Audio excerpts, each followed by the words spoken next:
ਅੱਲਾ ਦਾ ਸ਼ੁਕਰ ਹੈ ਜਿਹੜੇ 25-30 ਹਜ਼ਾਰ ਤੱਕ ਕੱਟੇ 35 ਤੱਕ ਲਿਆਂਦੇ ਨੇ ਉਹਨਾਂ ਨੂੰ ਅਸੀਂ 3 ਮਹੀਨੇ ਦਾ ਪ੍ਰੋਸੈਸ 3-3.5 ਮਹੀਨੇ ਦਾ ਪ੍ਰੋਸੈਸ ਹੋ ਜਾਂਦਾ ਤੇ ਅਲਹਮਦੁਲਿਲਾ 70 75 80 85 ਇਹਦੇ ਰਾਉਂਡ ਅਬਾਊਟ ਕੱਟੇ ਮਿਲ ਜਾਂਦੇ ਜਿਹੜੇ ਚੱਲ ਜਾਂਦੇ ਨੇ ਤੇ 10-15 ਹਜ਼ਾਰ 10-15 ਹਜ਼ਾਰ ਸਾਰੇ ਐਕਸਟਰਾ ਅਖਰਾਜਾਤ ਕੱਢ ਕੇ ਇੱਕ ਜਾਨਵਰ ਸਾਨੂੰ 3 ਮਹੀਨੇ ਦੇ ਵਿੱਚ ਦੇ ਦਿੰਦਾ। ਇੱਕ ਤੇ ਜਿਹੜੇ ਨਾ ਵਾਲਾਂ ਤੋਂ ਜਾਨਵਰ ਨੂੰ ਬੰਦਾ ਚੈੱਕ ਕਰਦਾ, ਜਿਹੜਾ ਜਾਨਵਰ ਹੈ ਉਹਦਾ ਚਮੜਾ ਜਿਹੜਾ ਨਾ ਉਹ ਦੱਸਦਾ ਵੇ ਕਿ ਅਗਰ ਇਹ ਚਮੜੇ ਦੇ ਵਿੱਚ ਬਿਮਾਰੀਆਂ ਨੇ, ਜਿਲਦ ਖੁਸ਼ਕ ਹੈ ਤੇ ਉਹ ਗਰੋਥ ਘੱਟ ਕਰੇਗਾ। ਜਿਹੜਾ ਥੋੜਾ ਜਿਹਾ ਤਰ ਲੈਵਲ ਦਾ ਜਾਨਵਰ ਹੁੰਦਾ ਫਿਰ ਉੱਤੇ ਕੰਡ ਜਿਹੜੀ ਥੋੜੀ ਜਿਹੀ ਚੌੜੀ ਹੈ ਉਹਨੇ ਘਰ ਆ ਕੇ ਵੀ ਸਾਡੇ ਤੋਂ ਗਰੋਥ ਜ਼ਿਆਦਾ ਕਰਨੀ।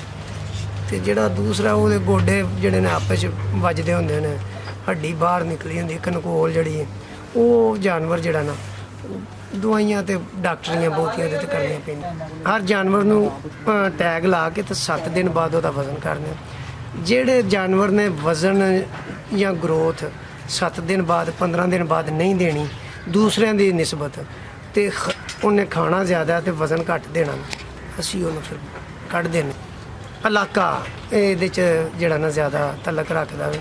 ਸਾਡਾ ਜਿਹੜਾ ਨਾ ਗੁਜਰਾਂਵਾਲਾ ਸਿਆਲਕੋਟ ਗੁਜਰਾਤ, ਇੱਥੇ ਦੁੱਧ ਮਹਿੰਗਾ ਵਾ। ਅਸੀਂ ਲੋਕ ਕਮਰਸ਼ੀਅਲ ਕੰਮ ਕਰਨੇ, ਜਾਨਵਰਾਂ ਨੂੰ ਦੁੱਧ ਘੱਟ ਛੱਡਦੇ। ਜਿਹੜੇ ਸਾਈਡਾਂ ਨੇ ਨਾ ਉੱਧਰ ਜਨੂਬੀ ਪੰਜਾਬ ਵਾਲੀਆਂ, ਉੱਥੇ ਦੁੱਧ ਦੀ ਕੀਮਤ ਜ਼ਿਆਦਾ ਘੱਟ ਹੁੰਦੀ ਹੈ, ਉਹ ਦੁੱਧ ਜਿਹੜਾ ਨਾ ਜਾਨਵਰ ਨੂੰ ਜ਼ਿਆਦਾ ਛੱਡਦੇ ਨੇ। ਤੇ ਜਿਹੜੇ ਜਾਨਵਰ ਨੇ ਦੁੱਧ ਪੀਤਾ ਹੁੰਦਾ ਨਾ ਗਰੋਥ ਵੀ ਆ ਕੇ ਉਹ ਹੀ ਫਿਰ ਕਰਦਾ। अस्सलाम वालेकुम। वालेकुम अस्सलाम। सर की हाल है? अल्हम्दुलिल्लाह। जनाब दा की नाम है? तारक महमूद चीमा। सर ਤੁਸੀਂ ਕਿੰਨੇ ਅਰਸੇ ਤੋਂ ਕੱਟਾ ਫਾਰਮਿੰਗ ਕਰਦੇ ਹੋ ਪਏ? 6 ਮਾਹ ਕਰ ਰਹੇ। ਮਾਸ਼ਾਅੱਲਾ। ਤੁਹਾਡਾ ਸਰ 6 ਮਾਹ ਦਾ ਤਜਰਬਾ ਕਿਹਦਾ ਰਿਹਾ ਹੈ? ਇਹ ਕੰਮ ਤੋਂ ਕੀ ਸਿੱਖਿਆ ਹੈ, ਕੀ ਹਾਸਲ ਕੀਤਾ ਹੈ, ਇਹਦੇ ਮੁਤਲਕ ਥੋੜਾ ਤਫਸੀਲ ਨਾਲ ਦੱਸ ਦਿਓ। ਇਹ ਅਸੀਂ ਆਸਤਾ ਆਸਤਾ ਜਿਵੇਂ ਕੰਮ ਦੇ ਵਿੱਚ ਪਏ ਆ, ਸਾਨੂੰ ਇਹਦੇ ਵਿੱਚ ਜਿਹੜਾ ਤਜਰਬੇ ਹੀ ਮਿਲਦੇ ਨੇ ਪਏ ਤੇ ਅਲਹਮਦੁਲਿਲਾ ਅੱਲਾਹ ਪਾਕ ਸਾਨੂੰ ਇਹਦੇ 'ਚੋਂ ਇਹ ਹਲਾਲ ਮਾਲ ਇੱਥੇ ਹਲਾਲ ਮਾਲ ਚੱਲਾ ਨੇ ਬਰਕਤ ਬੜੀ ਰੱਖੀ, ਸਾਨੂੰ ਬੜੀ ਰੋਜ਼ੀ ਅੱਲਾਹ ਦਿੰਦਾ। ਬੇਸ਼ੱਕ। ਸਰ ਤੁਸੀਂ ਕਿੰਨੇ ਜਾਨਵਰਾਂ ਤੋਂ ਇਹ ਕੰਮ ਸ਼ੁਰੂ ਕੀਤਾ ਸੀ ਤੇ ਹੁਣ ਤੱਕ ਕਿੰਨੇ ਸੇਲ ਕੀਤੇ? ਮੈਂ 10-11 ਕੱਟਿਆਂ ਤੋਂ ਸ਼ੁਰੂ ਕੀਤਾ ਸੀ ਤੇ 50 ਕੱਟੇ ਜਿਹੜੇ ਨੇ ਉਹਨਾਂ ਤੱਕ ਇਸ ਕੰਮ ਨੂੰ ਲਿਆਂਦਾ ਵਾ। ਤੇ ਅੱਲਾਹ ਦਾ ਸ਼ੁਕਰ ਹੈ, ਮੇਰੇ ਕੱਟੇ ਜਿਹੜੇ ਨੇ ਇਹ ਪਰ ਡੇ ਕੋਈ 700-800-900 ਗ੍ਰਾਮ ਵਜ਼ਨ ਜਿਹੜੇ ਨੇ ਵਧਾਉਂਦੇ ਨੇ। ਤੇ ਇਹ ਸਮਝ ਲਓ ਕਿ ਸਾਡਾ ਜਿਹੜਾ ਨਾ ਇੱਕ ਗੋਸ਼ਤ ਦੀ ਫੈਕਟਰੀ, ਇਹ ਕੱਟਿਆਂ ਦਾ ਫਾਰਮ ਨਹੀਂ, ਗੋਸ਼ਤ ਦੀ ਫੈਕਟਰੀ ਕਿ ਖੁਰਾਕ ਪਾ ਕੇ ਘੱਟ ਦਵਾਈਆਂ ਇਸਤੇਮਾਲ ਕਰਕੇ ਤੇ ਗੋਸ਼ਤ ਨੂੰ ਵਧਾਉਣਾ। ਬਿਲਕੁਲ।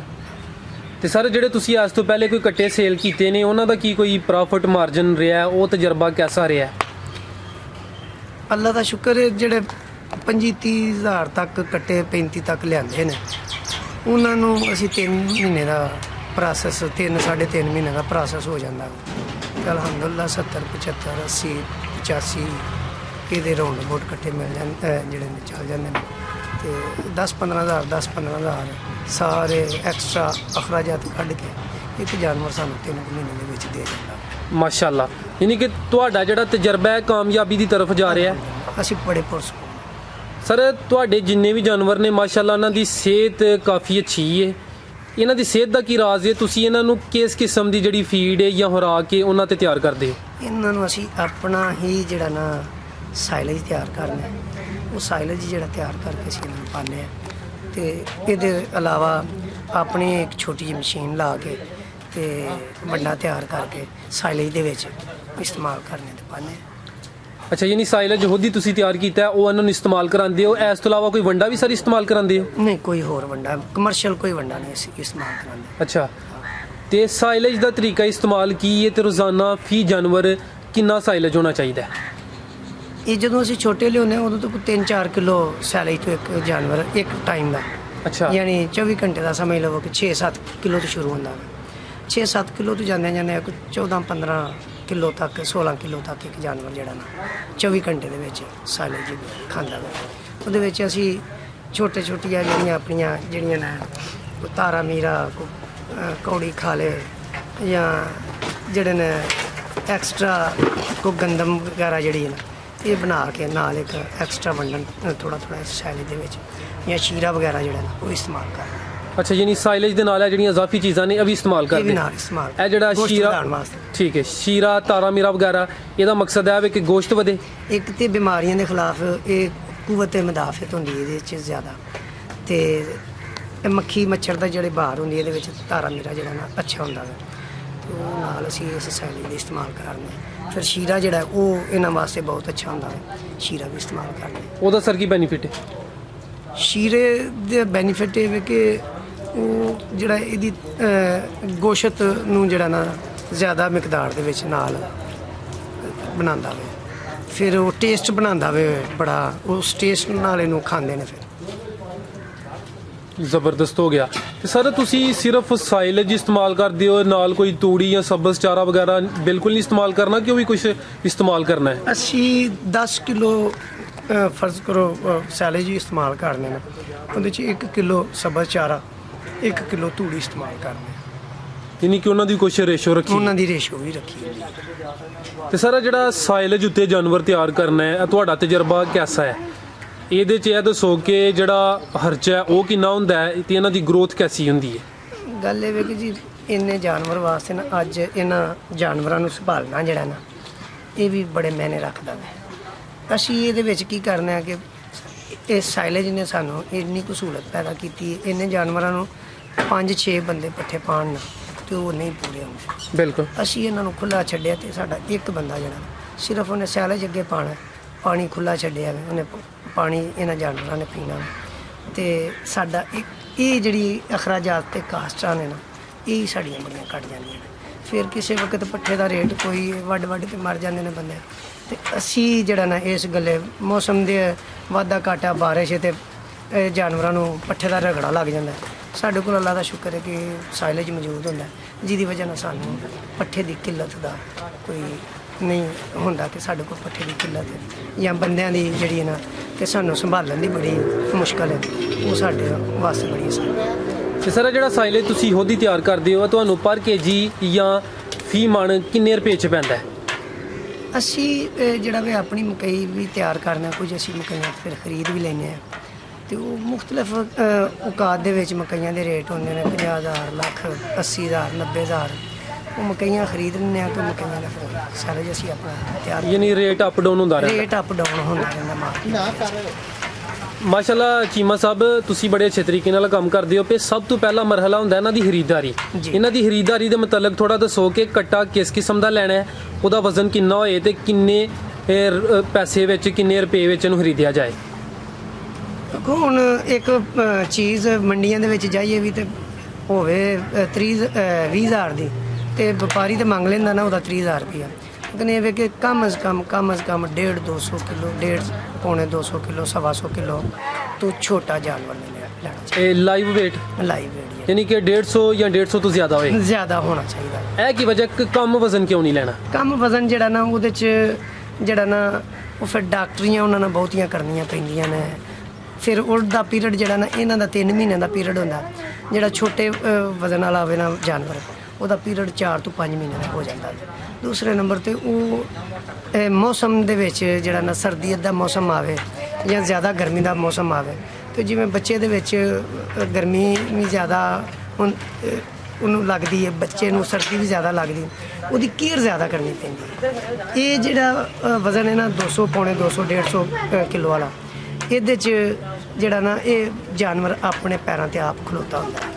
ਉਹਦੇ ਵਿੱਚ ਫਿਰ ਅਸੀਂ ਜਦੋਂ ਜਾਨਵਰ ਲਿਆਉਂਦੇ ਹਾਂ, ਤੇ ਜਾਨਵਰ ਇੱਕ ਇੱਕ ਕਰਕੇ ਤੇ ਖਰੀਦਦੇ ਨੇ, ਇਕੱਠੇ 10-10 15-15 ਖਲੋਤੇ ਹੁੰਦੇ ਨੇ ਜਿਨ੍ਹਾਂ ਦਾ ਸੌਦਾ ਕਰਨਾ ਹੁੰਦਾ। ਉਹਨਾਂ ਦੇ ਵਿੱਚੋਂ ਵੀ ਕਈ ਜਾਨਵਰ ਹੁੰਦੇ ਨੇ ਜਿਨ੍ਹਾਂ ਦੇ ਵਿੱਚ ਗਰੋਥ ਕਰਨ ਦੀ ਜਿਹੜੀ ਨਾ ਉਹ ਤੇ ਘੱਟ ਹੁੰਦੀ। ਅਸੀਂ ਫਿਰ ਉਹ ਜਾਨਵਰ ਜਿਹੜੇ ਨੇ ਬਾਹਰ ਕੱਢ ਛੱਡਦੇ ਜੇ ਉਹ ਉਸੇ ਟਾਈਮ ਹੀ ਉਹ ਲਿੰਦੇ ਹੀ ਨਹੀਂ ਜਾਂ ਖਰੀਦ ਕੇ ਬਾਅਦ ਚੋਂ? ਨਹੀਂ, ਖਰੀਦਣ ਦੇ ਵਿੱਚ ਸਾਨੂੰ ਵੀ ਧੋਖਾ ਲੱਗ ਸਕਦਾ ਕਿ ਹੁਣ ਇੱਕ ਇੱਕ ਜਾਨਵਰ ਅਸੀਂ ਆ ਕੇ ਉਹਨਾਂ ਦਾ 7 ਦਿਨ ਬਾਅਦ ਵਜ਼ਨ ਕਰਦੇ ਹਾਂ। ਅੱਛਾ। ਹਰ ਜਾਨਵਰ ਨੂੰ ਟੈਗ ਲਾ ਕੇ ਤੇ 7 ਦਿਨ ਬਾਅਦ ਉਹਦਾ ਵਜ਼ਨ ਕਰਦੇ ਹਾਂ। ਜਿਹੜੇ ਜਾਨਵਰ ਨੇ ਵਜ਼ਨ ਜਾਂ ਗਰੋਥ 7 ਦਿਨ ਬਾਅਦ 15 ਦਿਨ ਬਾਅਦ ਨਹੀਂ ਦੇਣੀ ਦੂਸਰਿਆਂ ਦੀ ਨਿਸਬਤ, ਤੇ ਉਹਨੇ ਖਾਣਾ ਜ਼ਿਆਦਾ ਤੇ ਵਜ਼ਨ ਘੱਟ ਦੇਣਾ, ਅਸੀਂ ਉਹਨੂੰ ਫਿਰ ਕੱਢ ਦਿੰਦੇ ਹਾਂ ਜ਼ਿੰਦਾਬਾਦ। ਤੇ ਸਰ ਜਦੋਂ ਮੰਡੀ ਚੋਂ ਪੁੱਠਾ ਖਰੀਦਦੇ ਹੋ ਜੀ ਤੁਸੀਂ ਪੂਰਾ 5 ਜਾਨਵਰ 6 ਜਾਨਵਰ, ਜੀ ਉਹ ਪੁੱਠੇ ਦਾ ਸੌਦਾ ਕਰਨਾ ਵੀ ਇੱਕ ਮੁਸ਼ਕਲ ਕੰਮ ਹੀ ਹੁੰਦਾ ਹੈ ਨਾ, ਬੜਾ ਇੱਕ ਖਰੀਦਣਾ ਉਹ ਤੇ ਸਮਝੋ ਕਿ ਅਲੱਗ ਮੈਟਰ ਹੈ। ਅਲੱਗ ਮੈਟਰ। ਤੁਹਾਡਾ ਫਿਰ ਖਿਆਲ ਕੀ ਹੈ, ਪੁੱਠਾ ਖਰੀਦਣਾ ਬਿਹਤਰ ਹੈ ਜਾਂ ਇੱਕ ਜਾਨਵਰ ਖਰੀਦਣਾ ਬਿਹਤਰ ਹੈ? ਇਹ ਵਕਤ ਦੀ ਮੁਨਾਸਬਤ ਨਾਲ ਹੁੰਦਾ। ਕਿਸੇ ਵਕਤ ਜਿਹਦੇ ਕੋਲ ਇੱਕ ਜਾਨਵਰ ਦੋ ਹੁੰਦੇ ਨੇ ਨਾ, ਉਹਨੇ ਜ਼ਿਆਦਾ ਵੇਚ ਲਏ ਹੁੰਦੇ ਨੇ ਤੇ ਸ਼ਾਮ ਨੂੰ ਮੰਡੀ ਦੇ ਟਾਈਮ ਉਹਨੇ ਫਿਰ ਵਾਪਸ ਵੀ ਜਾਣਾ ਹੁੰਦਾ। ਕਹਿੰਦਾ ਮੇਰਾ ਇੱਕ ਬਚਿਆ 2 ਬੱਚੇ ਨੇ ਤੇ ਇਹ ਲੈ ਲਓ। ਉਹ ਜੇ ਜ਼ਰਾ ਕਮਜ਼ੋਰ ਵੀ ਹੁੰਦਾ ਤਾਂ ਕੋਈ 1500 2000 ਸਵੇਰ ਦੀ ਮਾਰਕੀਟ ਨਾਲੋਂ ਪਿਛਲੇ ਟਾਈਮ ਸਸਤਾ ਮਿਲ ਜਾਂਦਾ। ਤੇ ਜਿਹੜਾ ਪੁੱਠਾ ਹੁੰਦਾ ਖਰੀਦਣਾ, ਪੁੱਠੇ ਦੇ ਵਿੱਚ ਵੀ ਜਿਹੜਾ ਇੱਕ ਉਹ ਖਰੀਦ ਬਣ ਜਾਂਦੀ ਹੈ, ਵੱਡਾ ਛੋਟਾ ਜਿਹੜਾ ਨਾ ਉਹ ਮਿਲਾ ਕੇ ਰੇਟ ਇੱਕ ਬੰਦਾ ਰੇਸ਼ਾ ਬਣਾ ਲੈਂਦਾ ਵਾ। ਤੇ ਕੁਝ ਲੋਕ ਇਹਨਾਂ ਦਾ ਵਜ਼ਨ ਦੇ ਹਿਸਾਬ ਨਾਲ ਖਰੀਦਦੇ ਨੇ, ਉਹ ਖਰੀਦਣਾ ਬਿਹਤਰ ਹੈ ਜਾਂ ਇੰਜ ਹੀ ਤੁਸੀਂ ਖੁਦ ਹੀ ਅੰਦਾਜ਼ਾ ਲਾ ਲਓ ਉਹ ਬਿਹਤਰ ਹੈ? ਅੰਦਾਜ਼ਾ ਲਾਣਾ ਵੀ ਚੰਗੀ ਗੱਲ ਹੈ, ਲੇਕਿਨ ਜਿਹੜੇ ਵਜ਼ਨ ਨਾਲ ਖਰੀਦ ਲੈਂਦੇ ਨੇ ਨਾ ਉਹ ਤੇ ਦੀ ਬੈਸਟ ਹੈ। ਵਜ਼ਨ ਨਾਲ ਖਰੀਦਣਾ ਦੀ ਬੈਸਟ ਹੈ।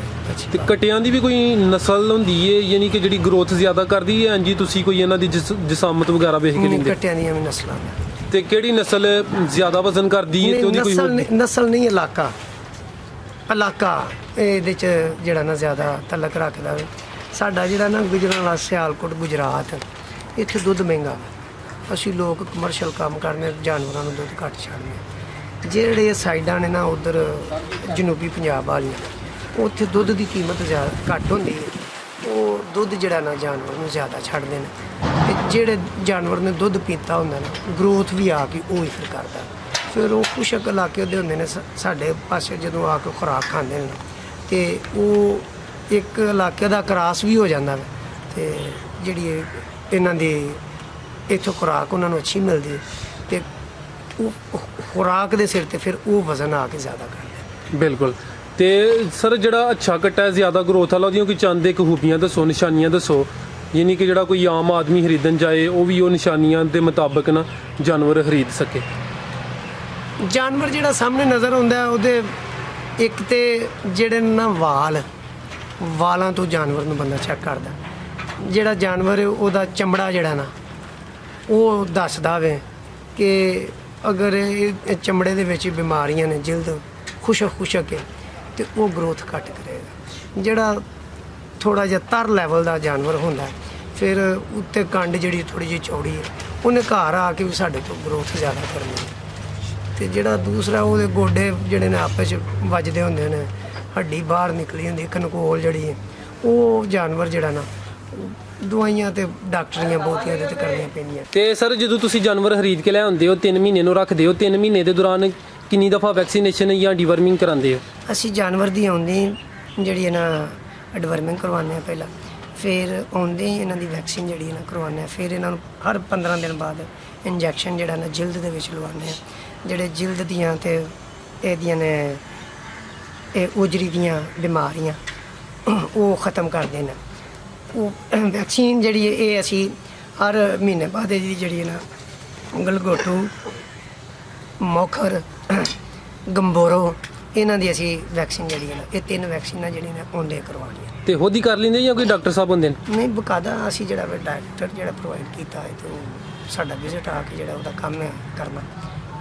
ਹੁਣ ਤੇ ਮੇਰੇ ਕੋਲ ਆ ਕੇ ਮਾਰਕੀਟ ਦੇ ਵਿੱਚ ਇਲਾਕੇ ਦੇ ਵਿੱਚ ਲੋਕਾਂ ਦੇ ਫਾਰਮ ਜਿਹੜੇ ਨਾ ਬਣਵਾਏ ਨੇ, ਤੇ ਫਿਰ ਉਹ ਡਾਕਟਰ ਜਿਹੜਾ ਨਾ ਉਹ ਦਾ ਕੰਮ ਹੈ ਇਲਾਕੇ ਦੇ ਵਿੱਚ ਫਿਰਨਾ ਤੇ ਜਿਹਨੂੰ ਨਹੀਂ ਜ਼ਰੂਰਤ ਹੈ ਜਿਸ ਤਰ੍ਹਾਂ ਦੀ ਉਹਦੇ ਨਾਲ ਮਸ਼ਾਵਰਤ ਕਰਕੇ ਤੇ ਦਵਾਈ ਉਸ ਦੀ। ਮਾਸ਼ਾਅੱਲਾ ਸਰ, ਕਾਫੀ ਕੀਮਤੀ ਗੱਲਾਂ ਦੱਸਦੇ ਹੋ ਪਏ। ਤੇ ਜਦੋਂ ਜਾਨਵਰ ਤਿਆਰ ਹੋ ਜਾਂਦਾ ਹੈ, ਇਹਨਾਂ ਦਾ ਜਿਹੜਾ ਸੇਲਿੰਗ ਪੁਆਇੰਟ ਹੈ, ਇਹਨਾਂ ਨੂੰ ਕਿੱਥੇ ਫਰੋਖਤ ਕੀਤਾ ਜਾਏ ਤੇ ਬਿਹਤਰ ਹੈ? ਇਹਨਾਂ ਦੇ ਸੇਲਿੰਗ ਪੁਆਇੰਟ ਜਿਹੜੇ ਨੇ ਨਾ, ਇਹ ਸਾਡੇ ਅੱਜ ਕੱਲ੍ਹ ਜਿਹੜੇ ਕਸਾਈ ਨੇ ਤੇ ਆਉਂਦੇ ਨੇ ਵੀ ਕਿਸੇ ਨੂੰ ਕੁਝ ਲੱਭੇ ਹੀ ਨਹੀਂ। ਤੇ ਸਲੈਟਰ ਹਾਊਸ ਹੈ ਕਰੋਨੇ ਦੀ ਵਜ੍ਹਾ ਨਾਲ ਅੱਜ ਕੱਲ੍ਹ ਬੰਦ ਹੋ ਗਏ ਨੇ। ਤੇ ਇਹ ਵੀ ਕਿ ਮੈਰਿਜ ਹਾਲ ਵੀ ਬੰਦ ਹੋ ਗਏ ਨੇ। ਇਹਦੇ ਵਿੱਚ ਆ ਕੇ ਸਾਨੂੰ ਥੋੜ੍ਹਾ ਜਿਹਾ ਇਹਨਾਂ ਨੂੰ ਵੇਚਣਾ ਜਿਹੜਾ ਨਾ ਥੋੜ੍ਹਾ ਜਿਹਾ ਪ੍ਰੋਬਲਮ ਅੱਜ ਕੱਲ੍ਹ ਪੈਦਾ ਕਰਦੀ ਹੈ। ਲੇਕਿਨ ਇਹ ਵੀ ਕਿ ਚਲੋ ਬੰਦੇ ਚੀਜ਼ ਹੋਏ ਤੇ ਜਿਹੜੀ ਹੈ ਜ਼ਰੂਰਤ ਹੈ ਜਾਤ ਦੀ ਮਾਂ ਹੈ, ਜਦੋਂ ਸਾਹਮਣੇ ਕੋਈ ਚੀਜ਼ ਨਜ਼ਰ ਆਉਂਦੀ ਹੈ ਤੇ ਖਰੀਦਦਾਰ ਵੀ ਫਿਰ ਆ ਹੀ ਜਾਂਦੇ ਨੇ। ਤੇ ਸਰ ਜਿਹੜੇ ਦੋਸਤ ਆ ਵੀਡੀਓ ਵੇਖਦੇ ਨੇ ਪਏ, ਉਹਨਾਂ ਦਾ ਜ਼ੇਨ ਵੀ ਇਹ ਕੱਟਾ ਫਾਰਮ ਸ਼ੁਰੂ ਕਰਨਾ, ਉਹਨਾਂ ਵਾਸਤੇ ਕੋਈ ਅੱਛਾ ਜਿਹਾ ਮੁਖਲਸ ਮਸ਼ਵਰਾ? ਉਹਨਾਂ ਵਾਸਤੇ ਅੱਛਾ ਮੁਖਲਸ ਮਸ਼ਵਰਾ ਇਹ ਹੀ ਹੈ ਕਿ ਸਭ ਤੋਂ ਪਹਿਲਾਂ ਤੇ ਇਹਨਾਂ ਦਾ ਬੰਦੋਬਸਤ ਜਿਹੜਾ ਨਾ ਰੱਖਣ ਦਾ। ਉਹ ਅੱਛਾ ਤਰੀਕੇ ਨਾਲ ਕੀਤਾ ਜਾਏ। ਤੇ ਉਸ ਤੋਂ ਬਾਅਦ ਜਿਹੜਾ 200 ਕਿਲੋ ਵਾਲਾ ਪੌਣੇ 200 ਕਿਲੋ ਵਾਲਾ ਜਾਨਵਰ ਜਿਹੜਾ ਉਹ ਤੰਦਰੁਸਤ ਮਾਰਕੀਟ ਦੇ ਵਿੱਚੋਂ ਖਰੀਦ ਕੇ ਪਾਉਣ ਤੇ ਤਵੱਜੋ ਦੇਣ ਤੇ ਰਿਜ਼ਕ ਅੱਲਾਹ ਤਾਲਾ ਦੀ ਜ਼ਾਤ ਨੇ ਦੇਣਾ। ਇਹ ਸਾਮਾਂ ਵਾਲਾ ਮਾਲ ਹੈ, ਇਹ ਇਹਨਾਂ ਦਾ ਅੱਲਾ ਹੀ ਹਾਫਿਜ਼ ਹੁੰਦਾ, ਅੱਲਾ ਨੇ ਇਹਦੇ 'ਚ ਬਰਕਤ ਰੱਖੀ ਹੈ ਤੇ ਅੱਲਾਹ ਤਾਲਾ ਦੀ ਜ਼ਾਤ ਬਰਕਤ ਪਾਈ ਹੈ। ਤੇ ਜਿਹੜੇ ਦੋਸਤ ਸਰ ਤੁਹਾਡੇ ਕੋਲੋਂ ਕੋਈ ਜਾਨਵਰ ਲੈਣਾ ਚਾਹੁੰਦੇ ਨੇ ਜਾਂ ਇਹਨਾਂ ਦੇ ਮਤਲਬ ਕੋਈ ਇਨਫੋਰਮੇਸ਼ਨ ਲੈਣਾ ਚਾਹੁੰਦੇ ਨੇ ਤੇ ਜਨਾਬ ਨਾਲ ਰਾਬਤਾ ਕਰ ਸਕਦੇ ਨੇ? ਜਨਾਬ ਮੇਰੇ ਨਾਲ ਰਾਬਤਾ ਕਰ ਸਕਦੇ। ਇਹ ਮੋਬਾਈਲ ਨੰਬਰ ਸਰ? ਮੇਰਾ 0345 6857 161 0333 8613 152। ਜੀ ਚੀਮਾ ਸਾਹਿਬ, ਸੈਲੇਜ ਲੈਣਾ ਹੋਏ, ਅਗਰ ਉਹਨਾਂ ਨੇ ਕੱਟੇ ਖਰੀਦਣੇ ਨੇ, ਲੈਣੇ ਨੇ, ਦੇਣੇ ਨੇ, ਮੇਰੇ ਨਾਲ ਰਾਬਤਾ ਕਰ ਸਕਦੇ। ਜੀ ਚੀਮਾ ਸਾਹਿਬ ਬਹੁਤ ਸ਼ੁਕਰੀਆ, ਤੁਸੀਂ ਬੜੀ ਕੀਮਤੀ ਤੇ ਅਹਿਮ ਗੁਫ਼ਤਗੂ ਕੀਤੀ ਹੈ। ਅੱਲਾਹ ਪਾਕ ਤੁਹਾਡੇ ਕਾਰੋਬਾਰ 'ਚ ਮਜ਼ੀਦ ਇਜ਼ਾਫਾ ਤਾ ਫਰਮਾਏ। ਅੱਲਾਹ ਹਾਫਿਜ਼।